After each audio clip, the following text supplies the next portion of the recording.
organs aren't moving. That can't be good for health, can it? So if you can massage yourself inside your body, that's not only going to increase blood circulation, digestion, elimination, but it's going to get all of your organs alive again. So this, this is a little bit difficult physically. You have to have some strength, but you also have to have the ability to, what? Separate. When my hand goes up, what's my chest doing? You have to touch, because most of us will embrace tension and do this wrong.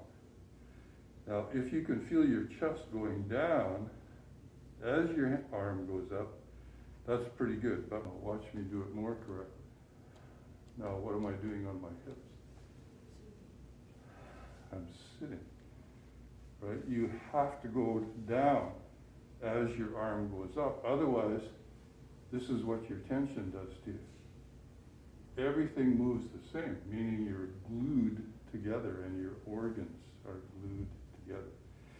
So when my arm goes up, brush my ear to make sure it's straight, feel into my fingers, make sure they're straight, touch my chest so I have some feedback. Now, as the arm goes up at the exact same rate, I sink into my hips, I sink my chest very slightly.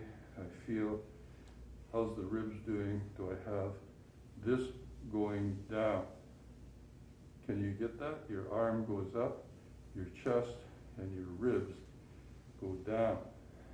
That calls for a lot of focus when you're first doing it. And then after you've done it sufficiently that you have some control, then you can think about other things. This is part of a Qigong movement that we do often in class, where one arm is going down, one arm is going up. And the totality of this is that the entire torso, including your back, is stretched open internally. Shame on you, let's get some control. So this one, hand open, going up while my chest and my ribs and my hips all sink. This one, going into my fingers,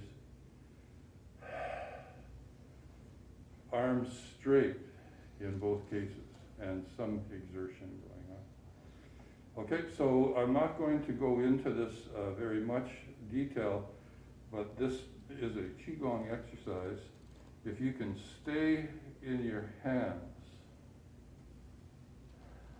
and turn the body. Now, if you look at where my belly button is, this was my front, and I have turned to almost a 90-degree angle with my weight on the side of my forward arm. Okay, so I'm only going to go through this fairly quickly. Now, to complete the circle, I continue going backwards and then come forward. So it's a very simple circle.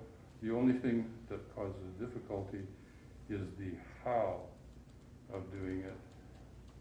And of course, the how is where all the benefits come from.